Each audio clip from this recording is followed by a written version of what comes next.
Guys, welcome back to my channel, and in this video I'll be showing you like the tips and tricks that I've learned about the Samsung keyboard. Now, I didn't make a full video about this, but if you want a full video, let me know down in the comment section. Although some of the tips and tricks are new to me, and I'll be trying to navigate the whole of the keyboard. So for now, these are just the things that I've learned so far, and there are some that I will be adding on my upcoming videos, like especially the ones for the good luck section. So if any updates, I will let you guys know, but for now these are just the things that I've been using, and I hope this helps you in customizing your keyboard the way you want. So let's get started.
So for the time being, the time I made this video, and I just got my Samsung Galaxy A35 5G, so I haven't learned everything about the Samsung keyboard, but now I am well versed in it. So in my next video, I'll be making the in-depth review of the Samsung Galaxy keyboard tips and tricks. So if you want to watch that video, please like and subscribe.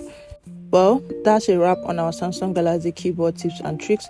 I have covered everything from quick text formatting to advanced customization options. Remember, the more you explore and experiment, the more you discover about your keyboard's hidden potential.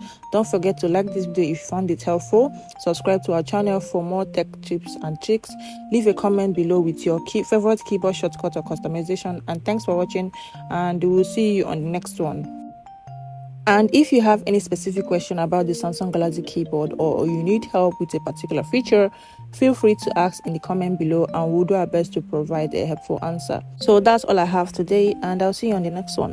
And I keep saying subscribe. So funny. Bye.